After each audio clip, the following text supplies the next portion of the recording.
Enterprising this week. How many of you love the idea of being an entrepreneur? Everyone wants to be an entrepreneur, but what does it take to be one? The mental makeup of an entrepreneur.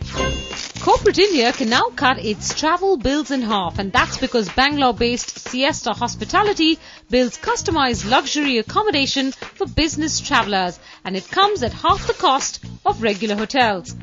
Celebrity dates are passé. Now you can go on a date with your favourite CEO. Meet ISP student Saurabh Shivare, who bunked school to spend an entire day with Adi Godrej. Welcome to Enterprising. Now, some of us grew up wanting to be doctors or lawyers or journalists, but how many of us grew up wanting to be entrepreneurs?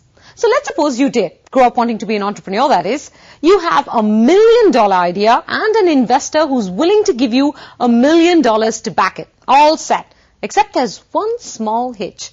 Are you sure you have what it takes to be an entrepreneur?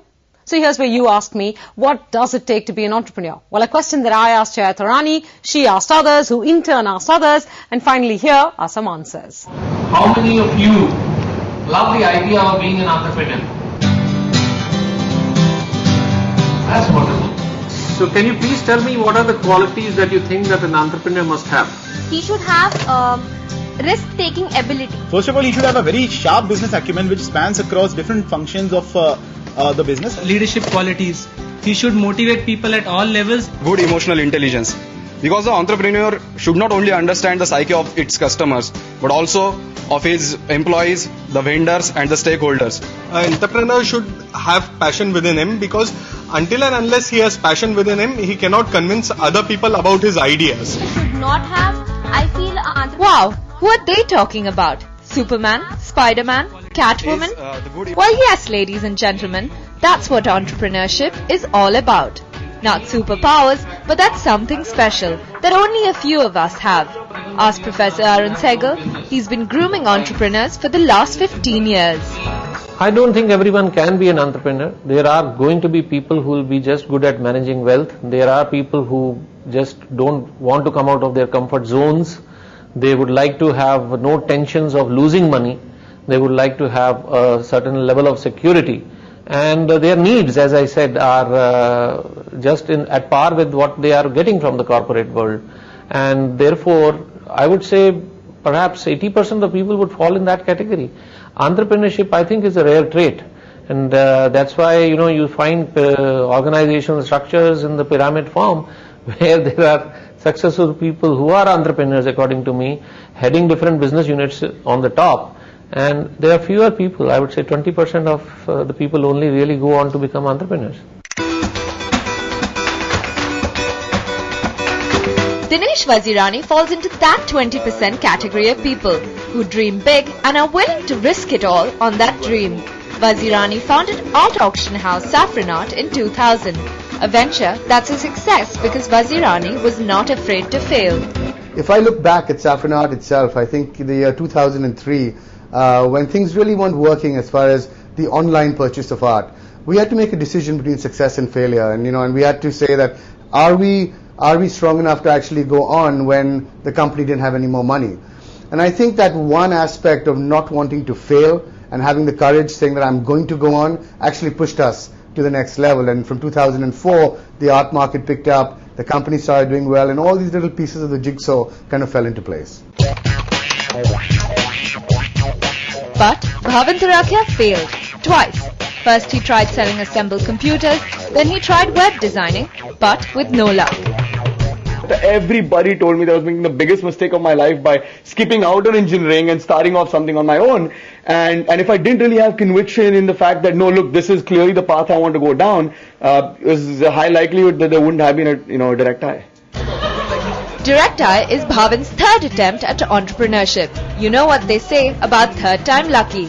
Today, Bhavan's web product and service business employs more than 550 people and is valued at more than $300 million. Then I started Direct Eye, where for about a year and a half, I actually worked on this one product one software product, which was, I would say, sort of ahead of its time, and that didn't work out until I eventually hit upon a set of products and services that we still continue to this date among sort of other businesses that Direct Eye runs a decade from that point in time. So I think, it's important to sort of persevere, and I can tell you for a fact that most people, or majority of, the entrepreneurs will not get it right the first time.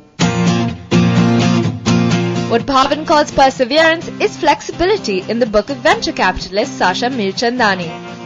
Sasha agrees that entrepreneurs have several defining qualities, but the one I like the best is flexibility. If you have to be extremely flexible, especially in the early days of your business. So one good example I can give is a company we funded 3 years back, M-Coach.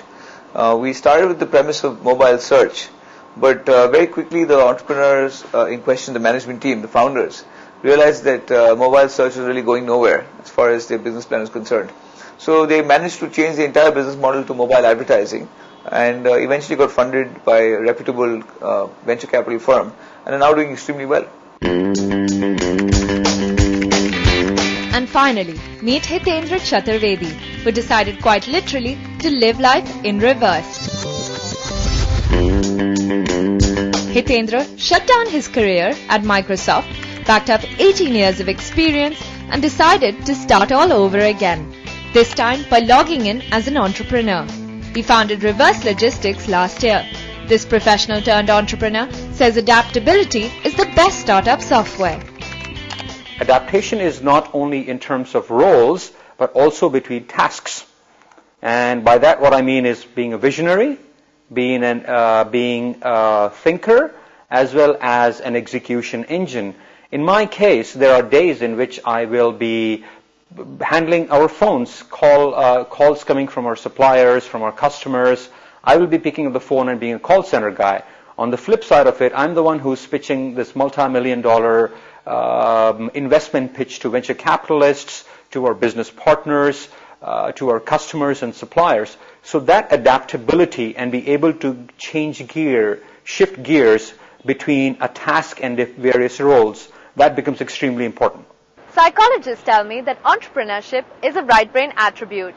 That's where the creativity, out-of-box thinking, risk-taking ability and adaptability come from.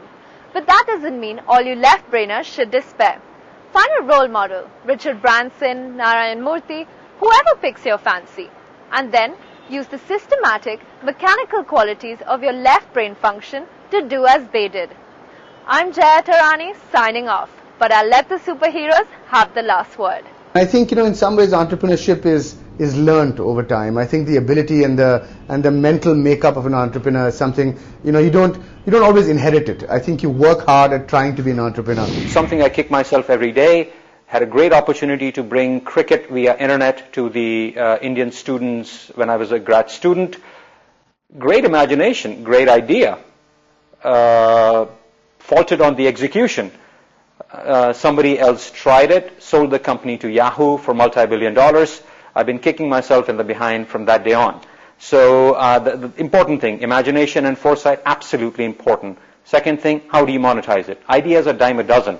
People who execute are the ones who are the winners. So that's the mental makeup of an entrepreneur. Well, it's time for a quick break on enterprising. When we come back, corporate India can now cut its travel bills in half. And that's because Bangalore-based Siesta Hospitality builds customized luxury accommodation for business travel at half the cost of regular hotels.